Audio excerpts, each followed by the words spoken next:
You are who you've been looking for. I promise you that. There is nothing outside of you lack. Man, that superhero you grew up dreaming about, that's you. What's the path? It's love. So anytime I'm off of love, no problem. There's grace. Breathe in 3 times and say, am I on the path? What path? The path of love. And if you're not, it's okay. We just tune in that moment into that, because it's a frequency that's always there in our heart. And you stay on this path. And one day, man, you're just gonna realize, oh, wow, I am who I've been looking for. Welcome to your awakening journey. Today's destinations include higher consciousness and actualized potential. If all ascenders could now please be seated in a comfortable meditative posture, we're about to ascend.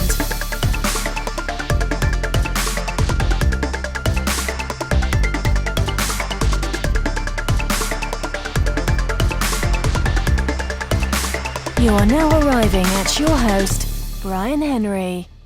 Ascenders, before we jump into this episode, if you've been following along with the show and you've been enjoying it and been assisted by the content, I ask that you share this episode with 3 people that you care about to support them in their own ascension journeys. As we know, as each and every individual becomes a fuller expression of themselves in their journey of their personal ascension, this supports the all. So what do you say you support those that you care about and our collective by, again, just sharing this episode or this podcast with 3 people that you care about?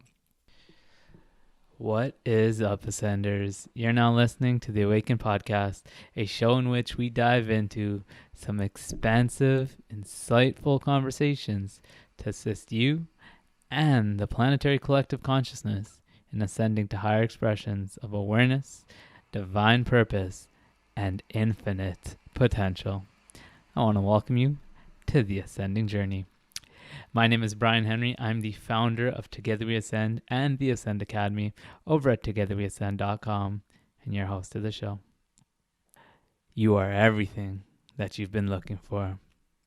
You're a superhero. And this is one epic love story that we're in. And we are in an amazing time in which science has become the modern language of spirituality to support us in our understanding of how we may evolve and ascend. And in this episode of the Awaken podcast, we are joined by the spiritual psychiatrist, my brother, Dr. Samuel Lee, who has an absolutely epic story and profound understanding around this crossroads between science and spirituality. You're about to hear from a man who left his psychiatric practice at the epitome of his career to live a life of greater flow, service, and surrender. Someone who firsthand saw and experienced what some of these pharmaceutical medicines are doing to our energetic states. And he's here to show us how we can apply the practices that are available to you within you using scientifically backed up methods to tap into our intuition, shift our brainwaves, and in doing so, shift into more intuitive, receptive states, create from the quantum field, and activate the dormant DNA and with it, potential within you. The spiritual psychiatrist is here to share with us this profound awareness and invite us into the path of love. And so if you're ready to hear from someone that carries this great awareness and whose own story speaks to the power of living from flow and walking the path of love, well, this is my conversation with the spiritual psychiatrist, Dr. Samuel Lee. So, you know what? Let's just dive in, bro. Like I said, for someone like yourself, I can just so feel that whatever we're gonna talk about, whatever's gonna come through is going to be something that I think I'm gonna want to have others hear as well. Let Cool. me start with saying this. Um, I find myself having two kinds of conversations on the podcast. Mm, One, I spend a few hours, some time preparing for, reading mhm, into the person, reading about their content, really just kind of understanding what they're sharing and teaching. And mhm, then as I approach the conversation with them, it's about extracting that information out of them on the recording.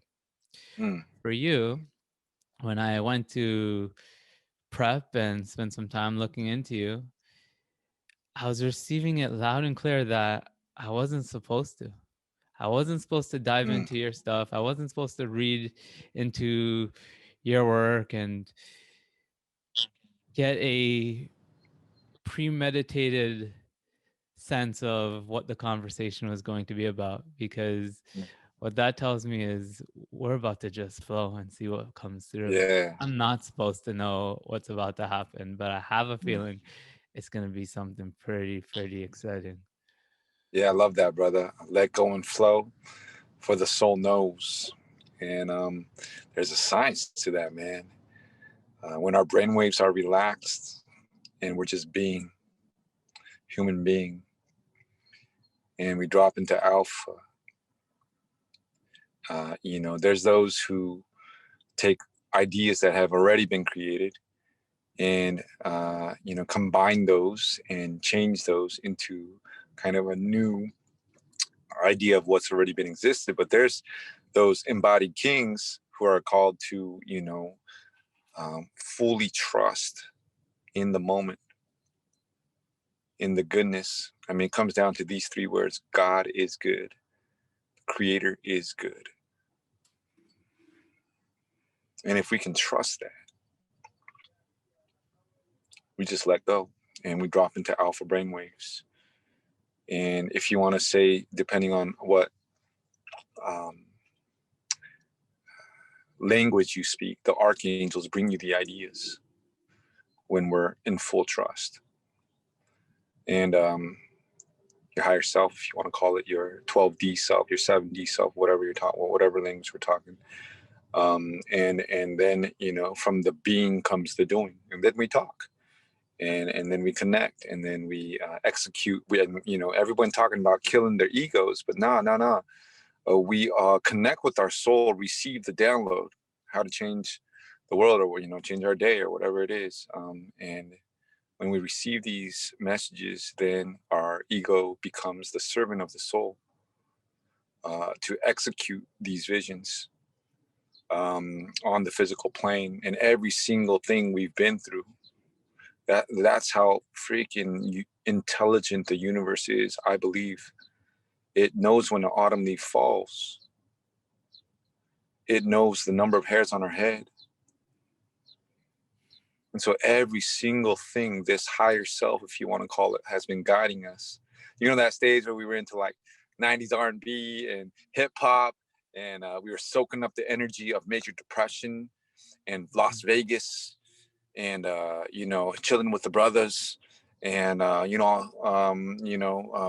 every single thing, this intelligence has been leading and guiding us to this moment. And we have everything we need. There is nothing that we lack. The belief in lack is the root cause of suffering. As soon as I believe I need absolutely anything outside of myself in this moment, I suffer. And that's kind of what society has been gearing all these commercials and since we were young, programming our mind to believe that we need to look a certain way, dress a certain way, speak a certain way, believe a certain way in order to receive love, when in all reality, the Tibetan Buddhists already knew. When we say we are love, we are. As soon as we non-dually let go in the moment, pure consciousness, the ideas flow in, and everything we've been through has prepared us for this moment to execute or just be. and what we seek is seeking us. So yeah, I love that you listened to that intuition and just said, oh, hold up, I'm not going to investigate this dude. I'm just going to be and then see what flows through.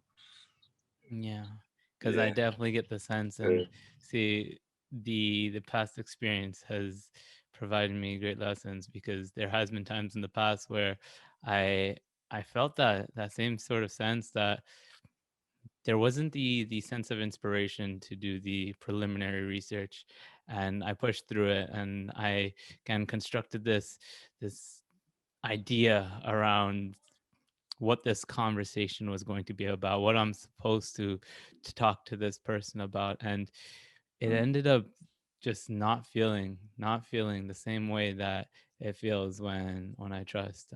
I've Mm, seen myself try to force things in a particular direction, and yeah. I've also actually, one particular experience, it started off that way, and then I noticed this shift where the conversation wanted to go a completely different direction than what I had planned. Yeah. And finally listening to that ended up unfolding into one of the greatest conversations I've had on the show. It was one with my boy Kevin Oro. So I'm going to throw that Yeah. one in the description if anyone's hearing this and listening. Um, and it ended up being just this amazing conversation. I could have never, it would have never happened in that way if we came with it with these preconceived notions. So I know you're a Yeah. man of flow, and I honor that, brother. Yeah. Appreciate I it. I see that well, actually, I want to hear, where has that gotten you? Damn, bro. Good question. It's got me right here, right now, and it's like a divine setup. I feel when I found consciousness, that peace, that white light of unconditional love that we know that we are and we come from, and you know,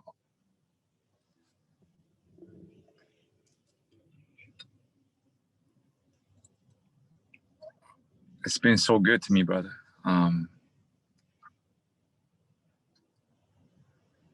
So I guess my journey has been experiencing every psychiatric condition, um, you know, being going through picking up all those energies along the way,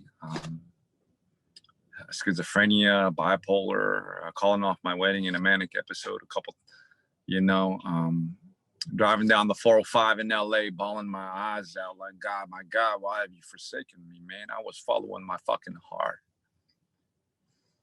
And, you going through major depression, all that stuff. And then by the grace of God, became a psychiatrist. And not only did I experience these things, I became a psychiatrist. And I'm like, hold up, what are these Western meds really doing to the chakras, to the energy centers, to the balance of the perfection of nature that we are? And I started to learn. So sorry And to cut you off, though. So as yeah, a psychiatrist, though, yeah, did you study these medicines? yeah. Well, I wouldn't say study. We were, what's the word? Brainwashed into a system in medical school and taught what, if you want to really trace it back, the pharmaceutical companies, whoever has the money, if you want to say, controls the research papers, which research papers get studied, which don't. And then, which ones get validated to be published in certain things, and then which the psychiatrists are taking order from, which are taught in the medical schools, which trickle down, and then they're just teaching what they're taught. And so then it comes into the psychiatrist minds, who by the time they graduate medical school, they're in debt and they need to pay off their debt, so they follow the system. And it's like, no soul to soul connection. It's like a list of symptoms, 5 out of 9 symptoms, 2 weeks, here you go, here's a pill, and you take that, you've been diagnosed, and now you have to take this for the rest of your life. And this medicine, as I started experiencing, literally shuts down the most powerful chakra in the world 70% of the time, and which is, the sexual creative force. It numbs the third eye, And, I started learning that, hold on. And then not only that, it band-aids the symptom, but it never goes and cures the root. And so it's like a photograph in the invisible world. And that's the root of the problem, a disconnection from our true nature, from the one spirit. And that trickles down into the unconscious mind, the subconscious mind, the thinking mind, the conscious mind, which affects the way we think, which affects the way we speak, which affects the way we feel, which then manifests and crystallizes into the physical world. But here we are trying to treat it from what we're seeing, the symptoms, instead of going to the root. And what I noticed is they would keep coming back to me saying, okay, it's not working anymore. So more meds, change the meds. And then they were numbing down the chakras is what I was finding. They were numbing down the energy centers. So in all reality, what I started realizing, it's not necessarily the person who is sick, it's society that is sick. And what these meds were really doing was trying to get people to be able to live in a sick society by numbing them. And we were made to stand out, not fit in. But what these meds are really trying to do is make people, unique souls, fit in to a society instead of standing out. And the truth is, when we just be ourselves, yeah, we are unique. We are weird, what society would call weird. We stand out. But when we're just doing that, we fit into the great mandala of Creator, the great symphony of Creator, instead of trying to be someone, look like someone, do something. And we have a unique vibration of literally nobody in this planet has, when I'm just being me, has the vibration, the oscillation that I give off from, and heart math is measuring that from our heart, 5 to 15 feet in all directions when it's open, a frequency carrying information emitting from my heart. We got a sun in our heart. And literally, the universe is within us. And when I say that, it's true. Like on a scientific level. What is the mind? Well, what is the astral world? It's all a projection. The universe is mental. The universe, and Hermes knew this, in ancient Egyptian, wisdom. Universe is mental. And so we've co-created all these things, and so that's what I started realizing, man. And the more and more, all the soul wants is to be free. So I quit my job. I found my spiritual teacher who gave me a practice. And within a week, I quit my job. My parents asked me, what are you going to do? I was right about to become a partner at Kaiser Permanente, one of the biggest hospital chains in LA.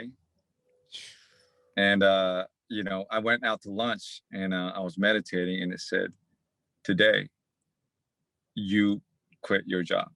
And I said, hold up, let me check back again one more time. Hold up. Is that my ego or is that my soul? Oh, that's my soul. So I went up, typed my 2 weeks notice, put that in, and strict Asian parents are like, what are you going to do? You're out of your mind. You got debt, you got this. I said, I don't know, Mom. I'm going to I'm going to breathe. I'm going to quiet my mind and connect with my intuition in my heart. And I'm going to do that. What about after that?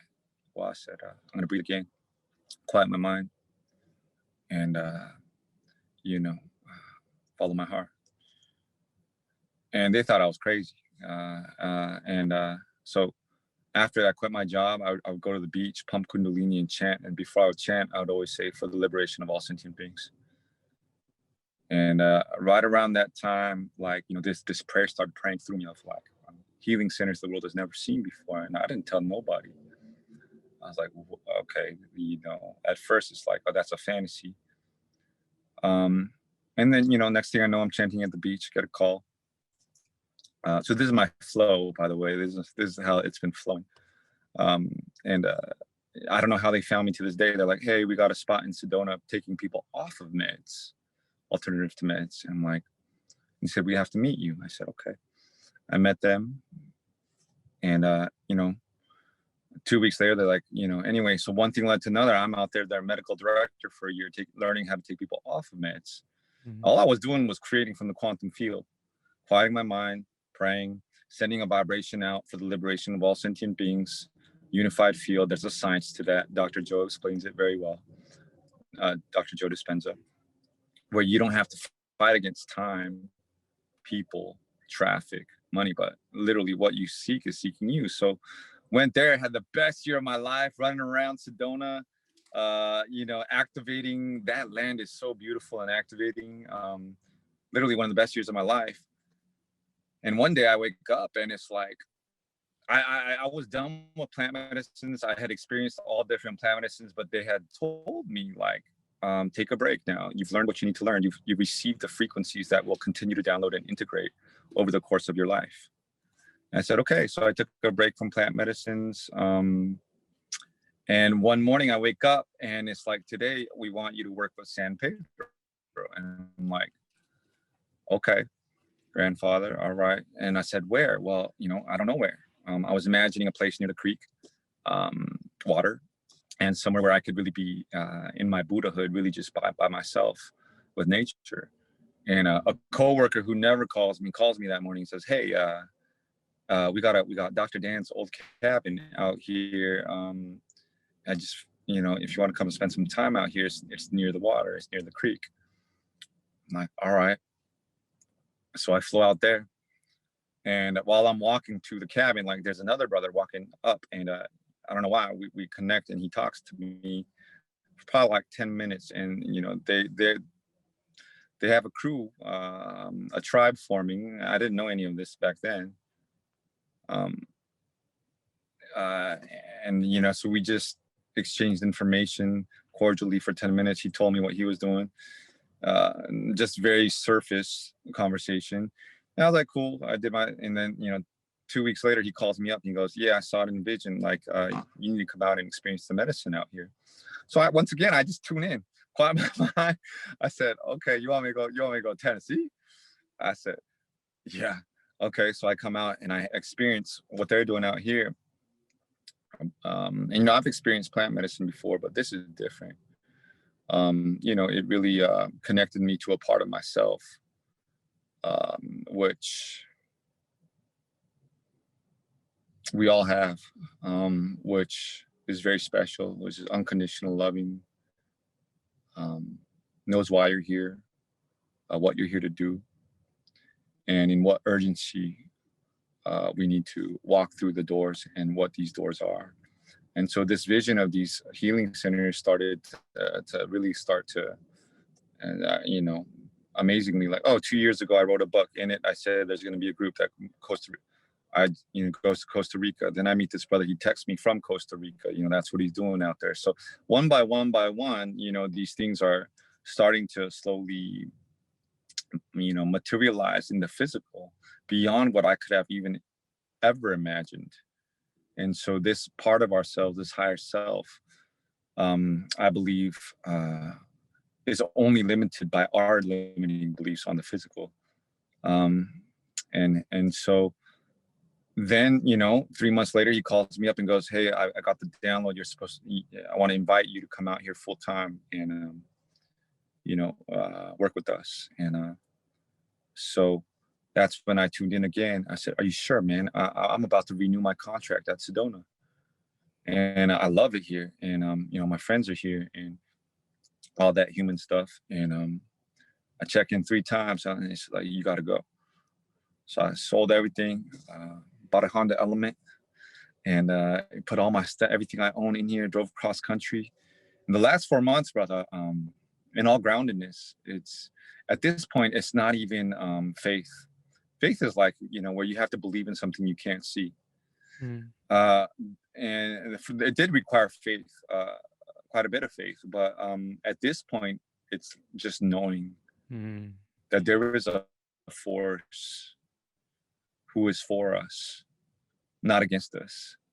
The universe is working for us, not against us. And so time and time again, when it proves itself, then you got to just start asking, okay, why is this happening to me, but why is this happening for me? And then, just really dropping into the present moment. And that's really what I'm trying to work on right now, is that non-dual awareness of merging with the witness, making the ego literally become into the subconscious, unconscious mind every morning. All fear, guilt, shame, competition, anything, send it through the portal, nail it to the cross. and literally just be. And that doesn't mean sensations won't come up. Like, I still get sensations in my body, but what I'm working on is not attaching a thought to it, not attaching a judgment to it, no aversion, no even positive conditioning I'm trying to let go of. Like, I'm love, I'm joy. Yeah, I am. But like, the law of, ancient Egypt says anything that goes left got to go right. And so for a moment that worked when I was trying to implant programs into my subconscious mind, like positive affirmations. I need that.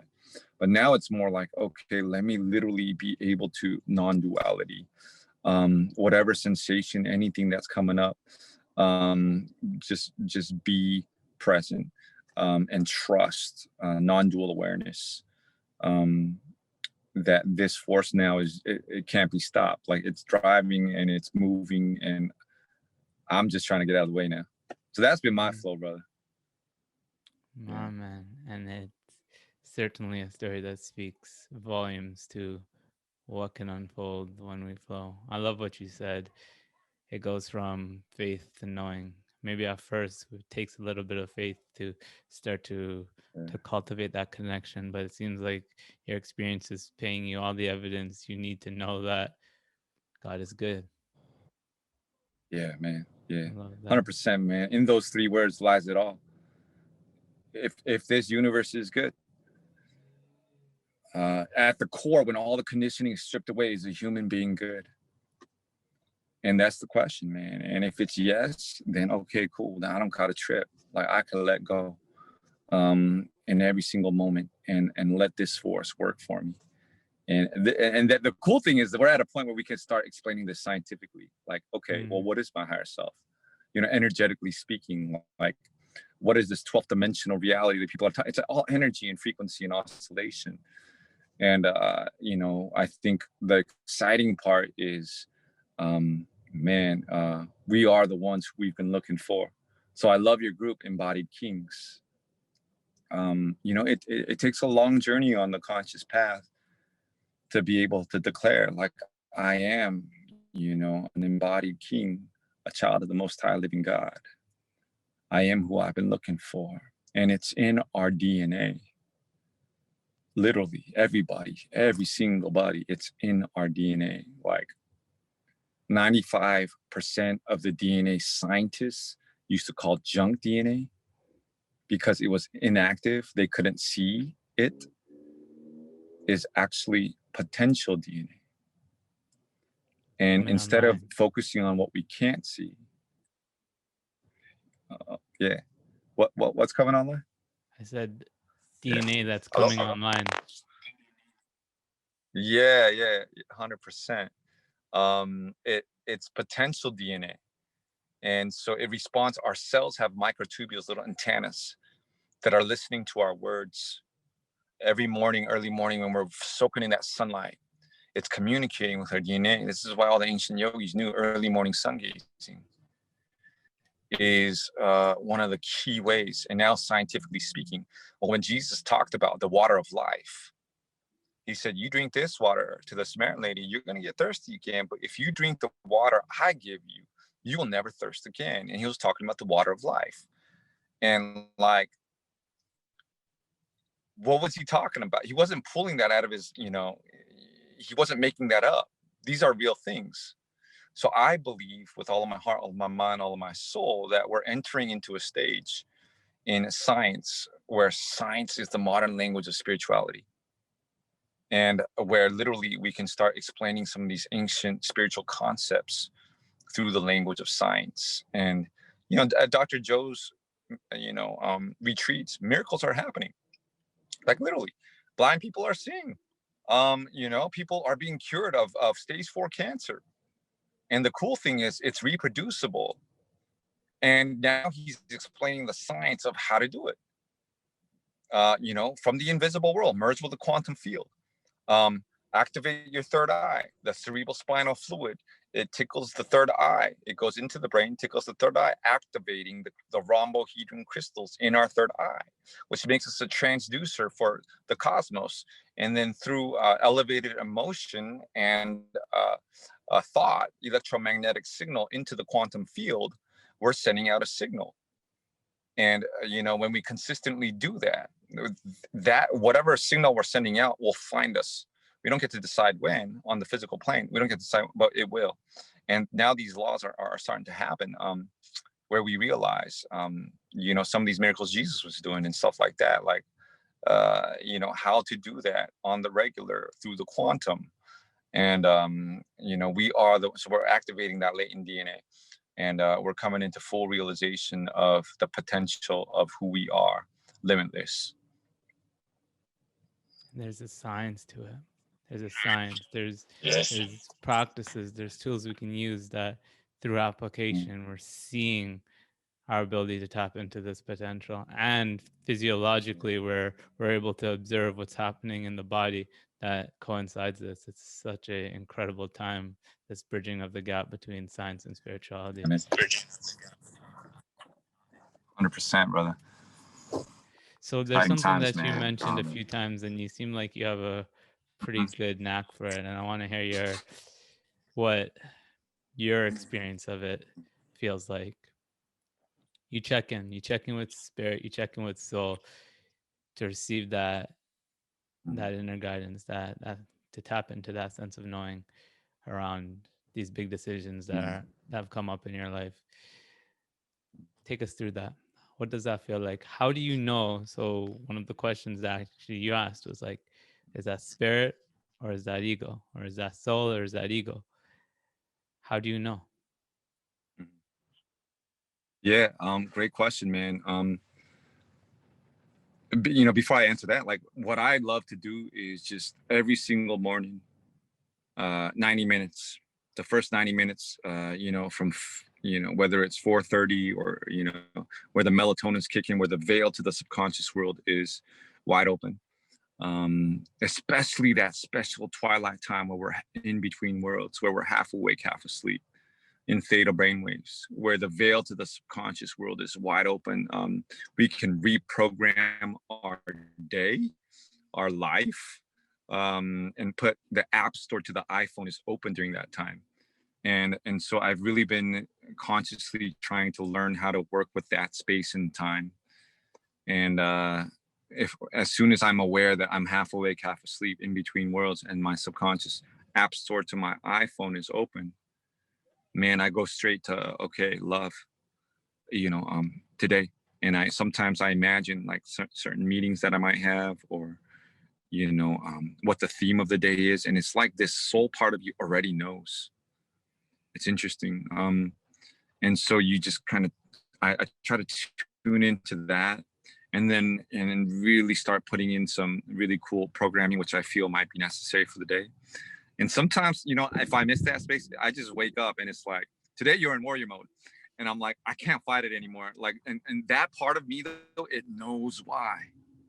It's so strange, brother. Like, some days I'll be like a little kid jumping around, like, skipping down the street. And, that part of me is like activated, and it's like, yeah, have fun today. And then there'll be another day I'm like in full on, warrior mode. Like, okay, I don't know why. But then later on through the day, I realized, oh, that's why. I was in a situation where I needed that energy to really serve, to bring my best into that service. And so it's been interesting, just trusting fully in the first 90 minutes, though. I feel like the practice is the work. So for me, like, usually that looks like gratitude. Getting into a state of receptivity. As soon as I get into gratitude, I connect with my higher self. And then for me, like, sometimes I'll chant, and even that has become very intuitive, knowing what my practice is going to be that day. I have my tool belt, and my soul just kind of knows what I need to draw from that tool belt for that day. And really working on my evenings. I'm not great at my evenings, but I'd say so that is where the work gets done. I feel the victory is won in those early mornings. Discipline leads to freedom. Discipline leads to freedom, and freedom leads to joy. And the more we expand our consciousness, the more our joy and inner bliss expands.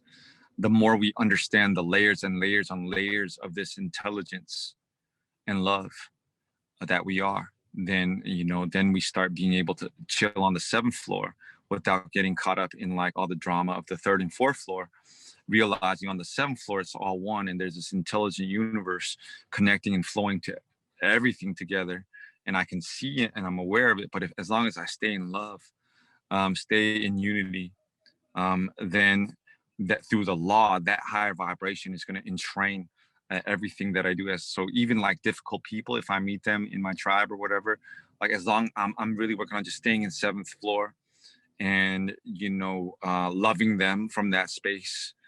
And when you do that, like what happens consistently is it's miraculous.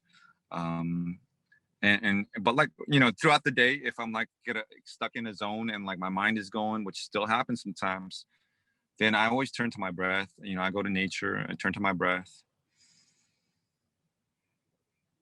In for 4, hold for 7,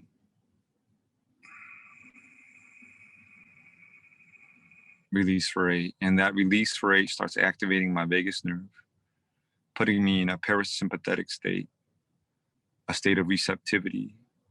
And I know I'm still in my mind. If it's going back and forth in different scenarios, then it's just the mind going off the past. It's not bad. I wrap it in divine awareness and light and return to my breath. The mind will follow the breath, or the breath will follow the mind. And so if there's noise, if it's going back and forth, if there's no conclusion to what I'm thinking about, then I know that I'm in my ego and mind. Not bad. Just, put awareness on that. Turn to my breath.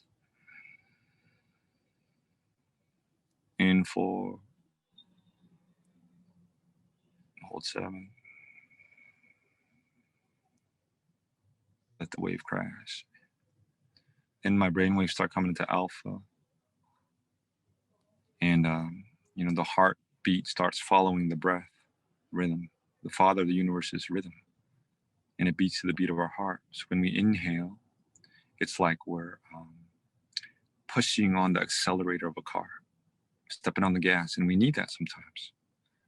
And when we exhale very calmly, it's like we're taking our foot off the accelerator and our heartbeat slows down.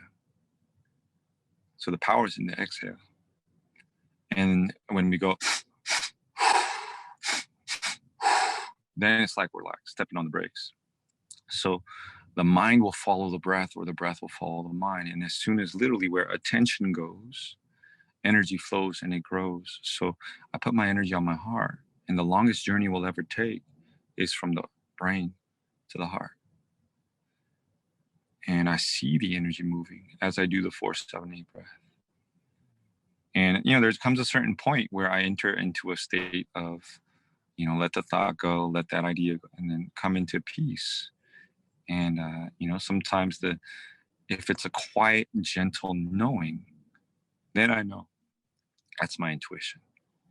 But if it's this noisy back and forth, then I know I'm just going off past. I cannot solve a problem based on the same consciousness level it was created from. So if I'm in here, I'm just going off past, going in loops. I'm going to go in the same relationships, same jobs, same, because I'm going off a record of the past. But as soon as I increase in full trust, let go, come into my intuitive state in the present moment, then I'm open to receive from my archangels, my guides, from Almighty God, Creator, Source, our higher self, whatever you want to call it, the download that I need. Or maybe it's no download. Maybe it's just literally like, hey, just be in peace. Mm. What stands out to me is the foundation is that shift in state, that shift in brainwave state. You're not going to the mind trying to figure it out. It actually, I think, takes a moment of putting a pause on that, putting a pause on feeling like there's something that needs to be figured out. And you're coming into center, coming into body with the breath, and using that as a practice of first finding that state, and then the knowing, the insight emerges from there. Yeah. The doing comes from being. Doobie doobie doo. Love that. Be do be do be do. We do. I think we just named the podcast episode. Word. It's Yeah, it's a powerful way that you speak to that shift, man. I thank you for that piece of guidance. I think we all have our different ways of going about it. Of course, it's an yeah, experiential thing, but to be able to paint words to it, I thoroughly enjoy the way that you undergo this within yourself, but the way that you describe it, I find is going to support people in connecting yeah, to souls knowing as well. yeah. Thank you, brother. It takes one to see one, and it, you know, even to hear it, it takes one. So you can, and there's a science behind that too. So thank you, man. Thank you for speaking to your soul now.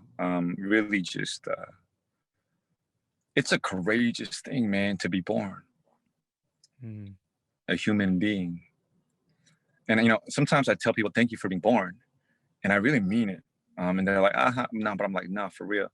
Um, because the creator, for there to be love, there must be a choice. If you're like one of those big guys with the Harley and you got a little girl and you're like, if you leave me, I'm gonna do this too. That's not love. That's fear. So that for there to be love, there must be a choice. And so creator, I believe, is love, honors choice. And the universe, which we are, is so intelligent, which means our souls we're up in that dimension doing what we were doing, and we chose. Everything was a choice because love, the universe honors choice. So we chose to be born. We chose the womb we were going to be born to.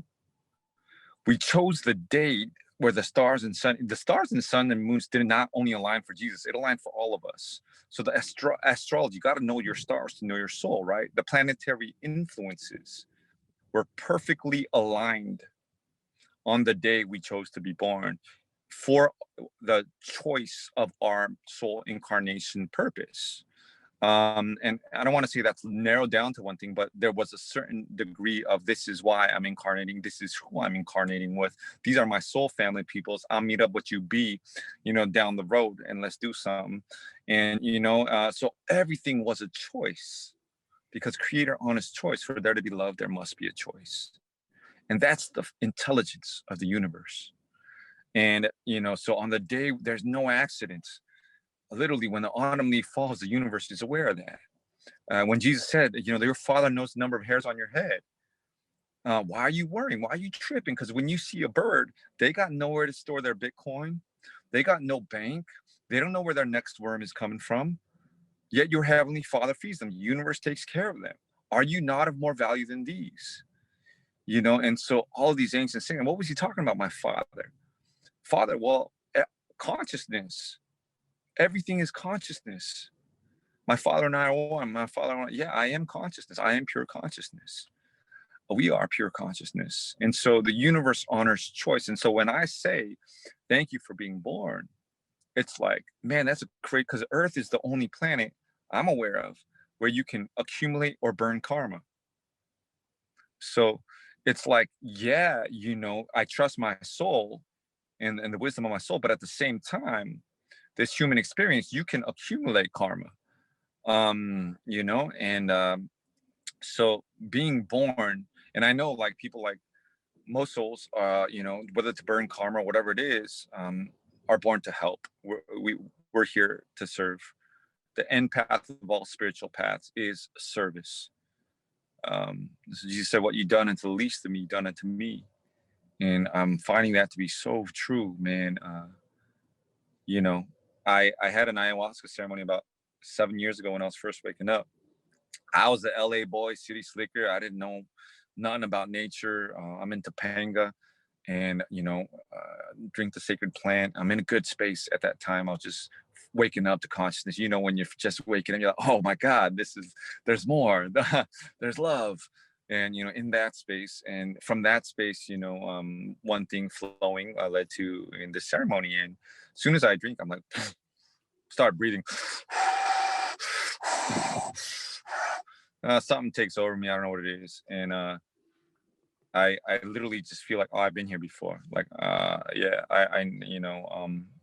it's just this knowing. And then somewhere along the line, like, you know, all the portals are open, everybody's screaming, and there's a lot going down. My sensitive heart, like I was feeling everything, and I was like, okay, I gotta go outside. So I go outside, and I start, I don't know what breathing with a tree is. I've never even thought about that. I'm like a city, you know, this is one of my party stays in LA, and so I don't know why I intuitively reach out and I'm like, start breathing with this tree, man, and it lights up like this neon green, like imagine like Avatar, like with neon green lines, literally lines of energy everywhere, shooting out of me into the tree, into the tree, into the plants, into the plants, into the forest, and everything is lit up, connected by these neon green lines. And I'm like, okay, you know, intuitively, I'm not thinking at all. It's like we are all one, this all connected, and everything. I'm never alone. Like if we could really see the interconnection. And from that time, I started really saying to myself, that lesson will take my life to integrate, like we are all one. So I just started saying that a lot. I started saying we are all one. I started chanting, which means, you know, we come from one source. I am that truth, infinite, you know. I started chanting that, and the layers and layers and layers to this love, to this interconnection. Love connects. It's the cohesive power of the universe, which holds our atoms together in this moment, our families together, ourselves together, our sanity together. It's what holds the whole universe together. And so that's when I started realizing, man, this intelligence of the universe, man, it's deep. There's layers to this love, layers to this consciousness, if you want to call it. And it's been fun, man, exploring it. And even the difficult parts, you know, when you stay on this path of love, you look back and you're like, I wouldn't change that ever. It's because he who is forgiven much can love much. She who has been to the darkest of the darks, when they find out they're the light, they will appreciate it even all the more. And so that's the beauty of this amazing choice we made, to be born into this human body. And sometimes I ain't gonna trip. I'm still like, this giant soul's in this body, man. I'm like, you know, I'm still learning how to be in my body, you know, and really enjoy this human experience. And this body and this avatar, and even that is so intelligent. Why you chose that avatar, bro? Like there's such an intelligence to that, for what you're here to do, for who you're here to reach. You know, I couldn't grow a mustache like that even if I wanted to, you know what I mean? Like there's a reason to it, you know what I mean? I always wanted one, because like, you know, I was like, as a psychiatrist, I'm like, I always wanted a wisdom beard. When I was like, oh, for real though, man. And yeah, so that's why I say thank you, man. Yeah. Thank you for being born, Samuel. Hey, All of man. you. Everyone that's hearing this. Family, thank you for being 100%, born. man. Aho, brother. Aho. To all Bryan's listeners. Thank you, man. It was a choice. You are who you've been looking for. I promise you that. There is nothing outside of you lack. Man, that superhero you grew up dreaming about, that's you. And if we just stay on this path of love, what's the path? It's love. So anytime I'm off of love, no problem. There's grace. Breathe in 3 times and say, am I on the path? What path? The path of love. And if you're not, it's okay. We just tune in that moment, into that, because it's a frequency that's always there in our heart. And you stay on this path. And one day, man, you're just going to realize, oh, wow, I am who I've been looking for. I am the superhero. I am the embodied king. I am the queen. And this is one of the most exciting times in history ever to be alive. We're in the golden age. Possible to be fully human, fully divine. And, you know, the prophecies are being fulfilled through us. And so, you know, I just want to shout out, thank you for being born. Thank you for your courage. Never, ever give up. I promise you, stay on this path. it will blow your mind, the intelligence of who you are, made in the image and likeness of God, creator, source. The layers and depth of this love. Whew. It's a gift. There's souls right now knocking right now, trying to be incarnated. They're like, hey, this is the best time ever. Starseeds everywhere. They're trying to come in right now. So make love, invite these starseeds in, and Let's let them in. and by the way, we're talking about making love, man. Sex is not what they told us. Sex is Oh, not we're gonna what they go told there. us. Oh, we're I gonna don't know go if you want to there. go there, but We like, can go anywhere, bro. But yeah, it's sex is, oh man, it's so two souls sacred. become one, 7 chakras blend into one. No fear. There's gateways. There's ways to raise the energy up the spine into the heart and the third eye. There's ways to prepare for birth.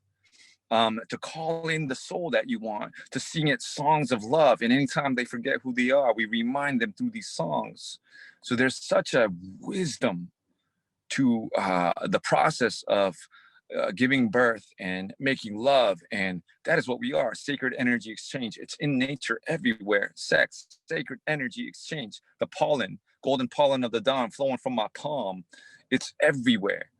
And so actually, I believe that's huge for the healing that we want to do in society today is sacred sex education, where people start realizing like, okay, that root and that second chakra, okay, I am safe. And this is actually sacred and beautiful. I don't have to be scared of it or ashamed of it or traumatized by it. Once we start discovering the truth and raising our consciousness in these areas, then we start feeling safe. And then we start, tuning into our sensual side. And we return to the Garden of Eden because we never left. They were naked and unashamed because they knew the truth. Yeah, And the truth will set us free. Yeah. All this programming around what needs to be shunned, what needs to be suppressed in ourselves, and it's creating for this fragmentation within us. That's this aspect of myself isn't worthy of love. But what you're teaching, brother, is embracing it all, bringing it all together again, loving it all again. 100%, brother. Love your dark thoughts. Love your trauma. Love it all. And love is an alchemizer. It depolarizes, neutralizes, alchemizes, then spiritualizes, then it materializes. And so love, I know it's so cliche, is the answer. Love our dark thoughts. Love our enemies. Jesus said, love your enemies. Blessed are the pure in heart, for they will see the you and me and the me and you. Christ consciousness sets us all free. And what is Christ consciousness? All it is unity consciousness. We are one. Do unto others as you would have them do unto you. It's so simple. Loving on me, loving on you, loving on we. And so, yeah, love, I mean, that's what it comes back down to all the time. And anytime I get, off my game or, trying to, whatever it is, even spiritually speaking, like, pressing too hard, forgetting that I am love and that I don't need to go make everything happen. Like, I just return to love. Like, okay, loving kindness. Let me get into my heart and do a 20-minute loving kindness meditation. Like, in my heart, loving kindness. Let me feel that loving kindness. The believing is the feeling. What does that look like for you? What that looks like for me, it depends on the situation. But man, to be honest with you, there was probably like a year or two stage in my life, in my development, where I would literally like walk around and just in my head all day, love, more love, love, just speaking it. But then the real magic happens when I can feel it. And the believing is the feeling. It's the catalyst in the quantum world to bring it about. And that's why every ancient scroll says when you pray, like, pray believing as if it is already done, and the feeling is the believing. I mean, there's a story of like this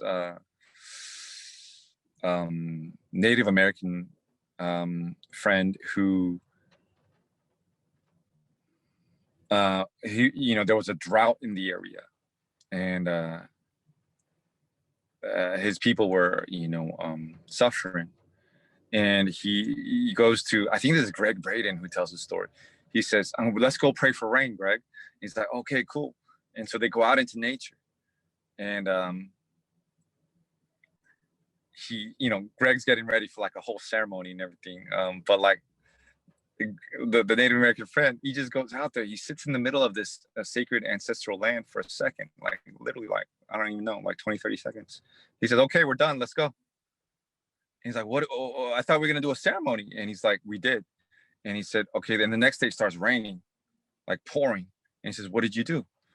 Well, he said, I went out there and I called in, the ancestors, and I literally felt and believed my feet were soaked in rain, and it was pouring, and it was muddy, and there was all this rain all around me, and I felt it. And that took 20, 30 seconds. And then he walked away, and the next day that happened. So I think the believing, being grateful in advance is the key. Yeah, it's the catalyst. And now Dr. Joe's proven that through science. Feeling is the secret. Yeah, it's the feeling. Yeah, Believing is the feeling. Make it a prayer of gratitude, not asking, because asking keeps you in that state of belief that it's not there, you don't have it. Whereas if it's a prayer of gratitude for having known that it's already there for you, perhaps it's not yet apparent in your physical reality, but when you can tune into that feeling and sense of knowing that it's already there for you, I am already that. That's when you give energy to it. And even that, my friend, I find is you arrive at a point where it's not even necessarily about practicing that for the things you want. It's not about, okay, let me tune into a sense of gratitude for the things I want to manifest in my life. You just begin to embody this ongoing natural state of gratitude and trust that what will be served to you is going to be the perfect thing. That's one faith. Man, brother, yeah. I resonate with that so much. You just said it, man. And that's the last step, really, of I don't like the word enlightenment, but non-duality is when you realize exactly what you just said, brother. And you just let go and realize, like, it's happening. And I don't even have to try to manifest anymore. Yeah. I like to say that was spirituality 101. It was a important, valuable stepping stone. And that's not to say we don't ever play with that. We don't ever play with that intention of let's consciously create. Here's something I want in my life. I'm gonna go out and consciously create that. I'm not shunning that by any means. But what I've seen in my experience and a lot of the amazing souls I'm connecting with that are seeming to be manifesting some great magic is you arrive at a point where this no longer needs to necessarily play that big of a part and role in that. You embody a frequency of gratitude, of receiving, of allowing, and that translates into allowing for the manifestations to take its place. And man, and so it is, my good brother. Yeah, man, I feel that that's really, abundance is a vibration. It's a state of being where there's no lack. And when we can walk into a room and we are not pushing or suppressing any energy because we are in a state of complete fulfillment and knowing that we are that. What I've noticed is from that point, everything we need starts seeking us. And it just happens. And beyond what I could even imagine, like I could try to manifest, but what I started realizing is, hold up, the universe has bigger plans. The universe has higher plans, if you want to say, than my human mind could even conjure up. And so, yeah, man, I feel you on that. And then we begin to realize that if we're trying to create from the mind, we're actually limiting ourselves to something. Whereas what if what the universe has planned for you is greater than what you imagine? Yeah, brother. Yeah, man. For I know the plans I have for you, declares the Lord. Plans to prosper you, not to harm you. Plans to give you a hope and a future. And this God, if you want to call it that, that Abraham, Jacob, and Isaac, and that lineage, man, it's the same God. It's the light. It's the light of lights that we are. It's powerful, man. And its plans, when it prophesies, and when I read these scrolls, and it's like, whoa. Yeah, I couldn't even conjure that up in my mind, even if I tried to. The plans that it has, and the power, which is what his power was: unconditional, compassionate service. And it says some crazy things in these scrolls, man. All authority on heaven and earth has been given to me. Go and make disciples of all nations. Okay, you will do. Jesus said, "You will do even greater things than me." He's either schizophrenic, or telling the truth, one or the other. And I tend to believe he was telling the truth. And once we believe these words, perhaps the greatest disciples of Osho, or Jesus, or Muhammad, or Guru Nanak, whatever are yet to come, because whoever takes these words and puts belief, pure unconditional belief, into these words, that word literally becomes a seed in the heart. The flesh becomes the word. In the beginning was the word. The word was with God. The word was God. And the word became flesh. Sound, God said, "Let there be light." And there was light. And now scientists are starting to discover scalar waves. Sound and light communicating with our DNA. Activating that potential DNA. And so now all these ancient mystics knew, what is ascension? Well, from a vibration energetic standpoint, it's when I can continuously oscillate at a certain frequency, which is like, if you want to call it, bring the seventh dimension into my physical body. Well, the seventh dimension has like different rules. You can create on thought alone.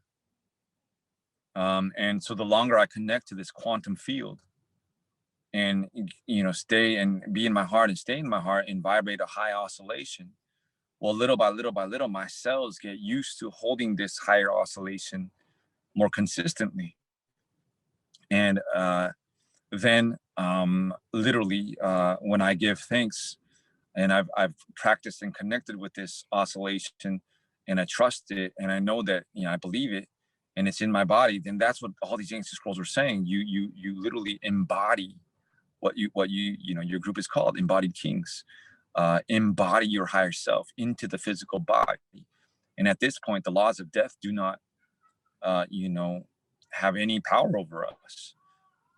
We abide by different laws and different rules according to that level of vibration, where all is one. And you can take 5 loaves and 2 fish and feed 5,000 people, or whatever it is that you're doing for the glory of God, for the goodness of all. And I think that's the key.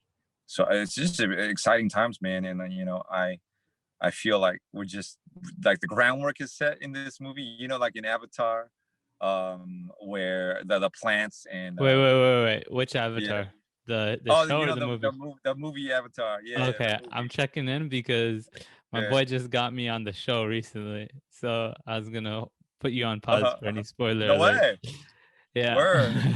Word. But the movie, I Hold up. think Like, what's I'm the last hoping. Airbender? Yeah. Oh, dope, dope, dope. Yeah. I don't want to go off too far on this tangent, but have you seen it? I've watched episodes of it. My boy Alex, like, literally is obsessed with that show. Yeah. So he sits me down every once in a while and we'll watch an episode. I heard it gets pretty epic. I'm waiting to see what Yeah. unfolds. But anyways, you were saying about the movie. Yeah. I don't want to cut your flow, but Bro, I'm stoked for you, man. Yeah. That's cool. Yeah, it's my favorite movie, man. all time. And all time. Hmm. All time. You know, the one that you watch, it comes on TV. I never watch TV, but if it's on, I can watch it over and over and over again. And where it's the last scene, you know, where we're embodying the avatar, and the intelligence of the plants is coming forth, the intelligence of the animals is coming forth, because people are like harvesting these minerals and, you know, raping Mother Earth pretty much. And no hate to them either, all love for them too. You know, it's all programming. And so, but then like the animals start coming forward, you know, and everybody starts coming together in unity and saying, okay, we got to save Mother Earth. And you know, so I think the plants are coming forward right now, you know, San Pedro, you know, ayahuasca, mother, you know, the mushrooms are making a big movement, and these plants have consciousness. We can communicate with them, you know, and the animals too. Man, you know, just like 2 days ago, I was literally chilling with the bees. Like before, you know, there was a conditioning to be, oh, they got stingers. They can, no. I was just doing my meditation and they started like chilling on me. And in that peaceful state that I was in meditation, like, I was like, cool. And, you know, I was observing them and the beauty of them. And, you know, yet last night I watched my octopus teacher. These, man, octopus, when they die, they literally live a year, and so they live wild and free, and then, you know, and then they give their life up in a year, which means they mate, and they know that they're giving their life up for their child, and they'll literally find a really secret protected space, and literally as their babies are hatching, they start breathing oxygen into them, nourishing them, and they're literally taking their life force, all of their life force, knowing that they're going to die as soon as these babies are born, and giving it to their babies. And I was like, whoa, you know, that touched something in my heart. It was like, that's what Jesus did. And so as he's bringing, you know, and then the babies hatch, like 5 million of them, and then literally the mama octopus has no energy left, goes out and gives herself up to be eaten by you know, the sharks and the scavengers. Literally gives herself up. And I was like, this is the nature that we are part of, wild and free and interconnected. You know, you take the octopus away, you know, the chain, there's a chain, and you take the bees away, everybody, you know, everybody dies eventually. So this is like the interconnection of nature, and I truly believe with all of my heart, the reconnection with nature is primary right now, to remember who we are, that we are not separate from nature. We are a part of nature. We are a part of nature, and this giant super organism of consciousness is all connected. And so like the last scene, we're all coming together and we're uniting together for this epic scene in the movie where creator has written and we're co-creating, and you know, the outcome is inevitable. Love wins. You know, higher vibration entrains lower vibration. It's just the rules. And not only that, like, we think we're in control, we're not. Pachamama's in control. I mean, creator's in control. It's the Schumann resonance of the earth is increasing. the frequencies, the solar flares of the sun is being recoded. I won't get into that, but like the frequencies coming in, it's just in alignment with the sun, moon, and stars. The 26,000 year periods and cycles. You know, we've entered the golden age, the age of Aquarius, where this is going to happen. And ascension is inevitable. Like, you know, Pachamama is increasing her frequency. And, you know, before I thought like there would be a split, like a duality, like those who choose to continue to abide in, you know, dense systems and things like that. No judgment, absolutely. And those who choose to, quote unquote, ascend to a higher vibrational system of, you know, living, of cooperation.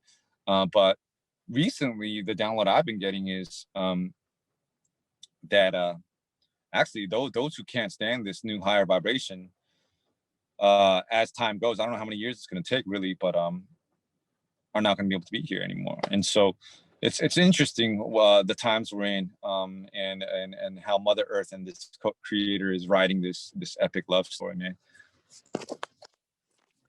Epic love story. Yeah. We shift with the planet. I like the approach of it's inevitable, because that again just solidifies you in that sense of knowing. I do want to say that, you know, you have a part to play and show up in allowing this frequency to be felt within you. Allowing, I'm going to emphasize that word, allowing. But the process takes place, and if we can ride with it, we can ride with it. 100%, brother. Yeah. Yeah. That's right. Love, man. That's right. We got there. We got our answer. We just need to keep coming back to it. Love. My brother, Always, brother. Always, man. Thank you for that reminder. See, like, and that's the thing. Like, even I think every 5-10 minutes we should all just scream love, because literally, man, that's it. Like, that's it. That's it. Love. Okay, I'm feeling a certain way. Oh, love. Throw some love at it. You know, I'm thinking, oh, just throw some love at it. I got this problem. Throw some love at it. You know, it's literally the answer for everything. And thank you for saying that, because I'm still learning how to step into my power. Mm-hmm. You know, there's still a little kid in me who, you know, has been through a lot, who was taught that, you know, being this fake humility, this nice church boy who, you know, so I still have these parts of me, and I'm learning, like, okay, in this situation, like, the divine is already activated in us. I think sometimes the only thing that we lack is, there's no lack, but it's the confidence, the Godfidence, to know that, you know, I'm representing God. It's not about me. And let me go there and represent and know that when I'm doing God's work, it gives me a sense of confidence, of Godfidence, to step up and let it rip from the heart. And more of that energy just starts to move through us. Yeah. 100%. We open up in our intention of being that service to others, channeling that. Love it. 100%, brother. My brother. Love frequency. Thank you for being the reminder that you are too. Keep coming back to that. We keep coming back to that, and something that you mentioned earlier in the call that really resonated is it goes beyond even needing to think about it. You just embody that as that non-dual pure awareness, and in that awareness we are a natural, authentic, full expression of that love. Aho, brother. Aho. And so it is. Before we begin to wrap things up here, I do have one last epic question for you, the grand finale question. Yeah. But before I throw it at you, I want to give you the space to share anything about what you got going on. If anyone wants to connect with you, check out any of your programs, work with you. What's going on, my man? Where can we find you? Oh man. Well, if you want to read my free book, it's www.thespiritualpsychiatrist.com. and it's called The Spiritual Guide to Mental Health. You just literally send in your email and they'll send you a free copy. It talks about depression, anxiety, bipolar, schizophrenia, and ways to reprogram your subconscious mind. And it literally presents a new paradigm of mental health, completely from an energetic standpoint. And it tells you also about like Western science, what Western science says, what Eastern science says, and it tries to give like practical tools to really help you or your loved one. So if you resonate, you can download that for free. And if you really, really feel called to work one-on-one, I'm not really seeing people one-on-one these days, but if you really, really feel called, you can email me at samuelbsleemd@gmail.com, and I'll literally just, we'll just communicate honestly. If it's a good fit, cool. If it's not, cool. Just transparency and love and honest, direct communication. As far as what I'm up to be honest with you, the work I'm doing right now, we're not necessarily seeking any type of publicity at all. And so I can't really, all I'll say is it's a group of really cool people who have really good intentions for humanity, and things are moving, and it's gonna be fun. That it already is, my man. Yeah. And if it's a group that you have buy into, I can only imagine that it's some beautiful souls and some beautiful magic you guys are creating.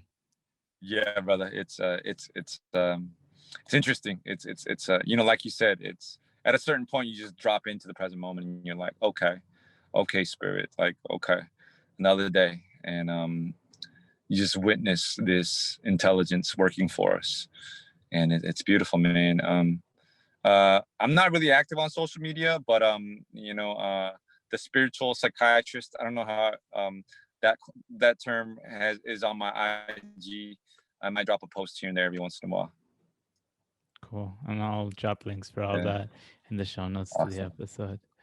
Yeah. Brother, you ready for my grand finale? Our grand finale? Let's get it, brother. Let's get it.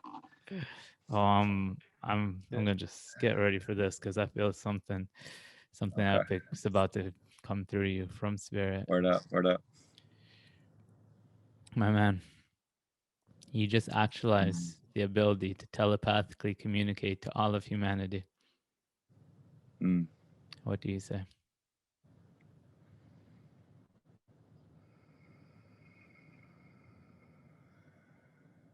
Are you ready?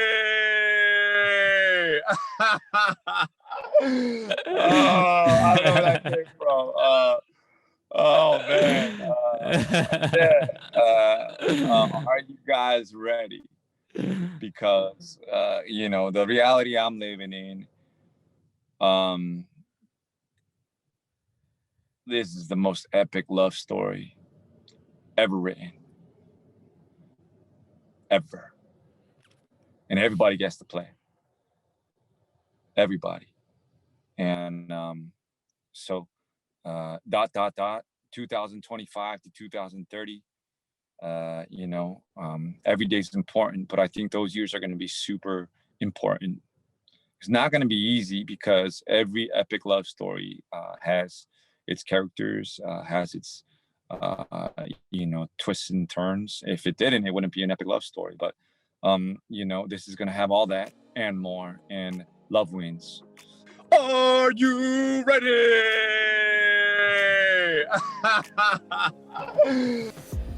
Ascenders, that is going to be all for my conversation with the Spiritual Psychiatrist. I hope that it was able to support you in going from faith to knowing that you are everything that you've been looking for, that you're the superhero, and that there's so much lying dormant within you waiting to be activated.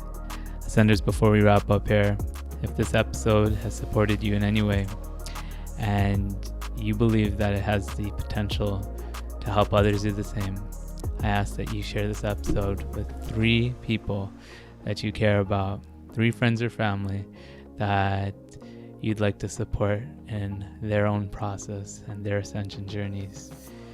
As we know, each and every one of us that rises into our potential as a unit serves the all. And so please consider supporting at least 3 of your friends and family by sharing with them this episode. Anyways, Ascenders, that is going to be it for this episode of the Awaken podcast. Thank you for tuning in. But more importantly, thank you for being born. So until next time, keep ascending.